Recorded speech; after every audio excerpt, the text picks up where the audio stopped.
இம்மையில் நம் உறவினர்களுடனான சண்டைகள் மறுமையில் நினைவூட்டப்பட்டு விசாரிக்கப்படுமா?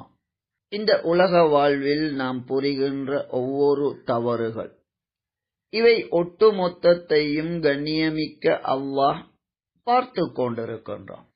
சுவனம் செல்ல விரும்புகின்றவர்கள் அல்லாஹுக்கு செலுத்த வேண்டிய கடமைகளை செலுத்துகின்ற அதே நேரம் அவனுடைய அடியார்களுக்கு எந்தவித தீங்கும் அவர்கள் செய்யக்கூடாது என்பது அல்லாஹ்வின் வழிகாட்டலாகும். இரத்த உறவினர்கள் மட்டுமல்ல, ஒட்டுமொத்த மனிதர்களில் யாராக இருந்தாலும் அவர்களோடு பணிவாக பொறுமையுடன் விட்டு கொடுத்து உயர் பண்புகளோடு வாழுவதுதான் அல்லாஹ்வின் நல்லடியார்களின் பண்பு என்பதை மிக தெளிவாக அல்லாஹ் கூறுகின்றான். 25வது அத்தியாயத்தின் 64வது வசனத்தை படித்து பாருங்கள். அல்லாஹ்வுடைய நல்லடியார்கள் பூமியிலே அவர்கள் பணிவாக நடப்பார்கள். அறிவீனர்கள் அவர்களோடு தர்க்கித்தால் அமைதியையும் சமாதானத்தையும் நாம் நாடுகின்றோம் என கூறுவார்கள் என அல்லாஹ் குறிப்பிடுகின்றான்.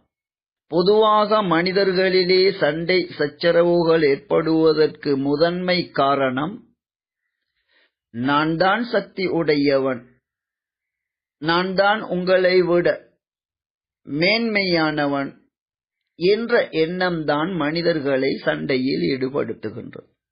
தன்னை விட அதிகாரம் உள்ளவர்களிடம் பணிந்து செல்லுகின்ற மனிதர்கள் தன்னை விட சக்தி குறைந்தவர்களை காணுகின்ற போது அவர்களுடைய சண்டையிலே முந்திக்கொண்டு அவர்களை அடிப்பது, திட்டுவது, சூழ்ச்சி செய்வது போன்றவற்றிலே ஈடுபடுகின்றார்கள்.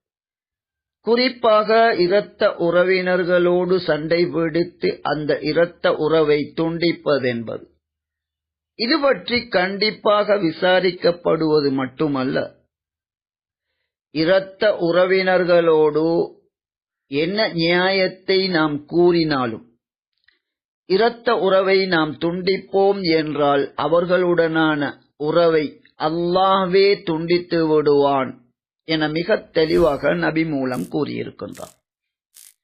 எனவே உலகிலே நாம் செய்கின்ற ஒவ்வொரு குற்றச் செயல்கள் எவருக்கேனும் நாம் அநீதம் இழைத்திருந்தால் மறுமையிலே அது இருள்களாக வரும் என்று நபி அவர்கள் தெளிவுபடுத்துகின்றார்கள். ஒவ்வொரு தவறான செயல்களும் விசாரிக்கப்பட்டு அல்லாஹ் நாடினால் அவற்றுக்கு தண்டனை கிடைக்கப் பெறும். குறிப்பாக இரத்த உறவினர்கள் எங்களோடு சண்டை பிடித்தால் கூட, தவறு அவர்கள் பக்கம் இருந்தால் கூட அதனை விட்டு கொடுத்து அந்த இரத்த உறவை சேர்ந்து நடப்பதென்பது சுவனம் செல்ல விரும்புகின்றவர்களது கட்டாய கடமையாகும். அவர்களோடு மட்டுமல்ல, ஒவ்வொரு மனிதனுடனும் குர்ஆன் வசனத்திலே அல்லாஹ் கூறியது போன்று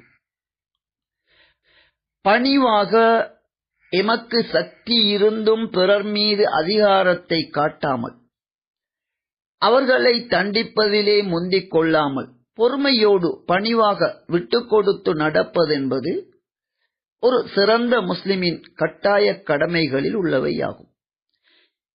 இரத்த உறவினர்கள் உட்பட யாராக இருந்தாலும் பிறருக்கு நாம் தீங்கு இழைத்தால், எவ்வளவு அதிகமாக நாம் தொழுதாலும் எவ்வளவு நோன்பு வைத்தாலும் இதுபோன்ற அல்லாஹுக்கு நற்காரியங்கள் செய்தாலும் பிற மனிதர்களுக்கு நாம் செய்த அநீதங்கள் பற்றி கட்டாயமாக நாம் விசாரிக்கப்படுவோம்.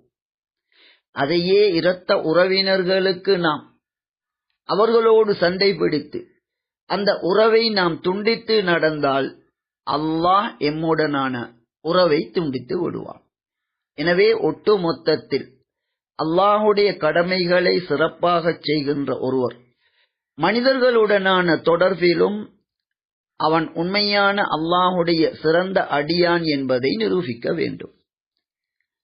அது எப்படி என்றால், ஏனையவர்கள் எங்களுக்கு அநீதம் இழைத்தாலும் முடியுமானவரை பொறுமையோடு விட்டு கொடுத்து எமக்கு சக்தி இருக்கின்ற போது கூட அவர்கள் செய்கின்ற தவறுகளால் எமக்கு கோபம் ஏற்பட்டால் கூட அதனை அடக்கி பொறுமையாக பணிவாக நடப்பதென்பதை அல்லாஹ் தன்னுடைய மிகச்சிறந்த நல்லடியார்களின் அடையாளம் என கூறுகின்றான்.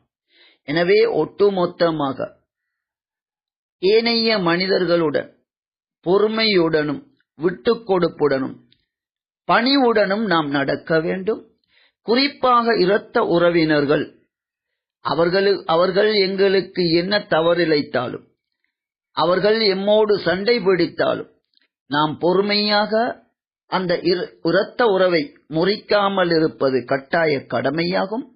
இரத்த உறவை முறித்தோம் என்றால் நிச்சயமாக அல்லாஹ் அது பற்றி விசாரிப்பான்.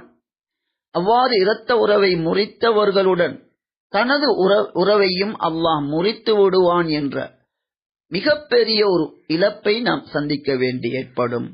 எனவே மனிதர்களுடனான உறவிலே பணிவுடன் பொறுமையுடன் விட்டுக் கொடுப்புடன் நடப்பதென்பது உண்மை முஸ்லிமின் கட்டாய கடமைகளில் ஒன்றாகும்.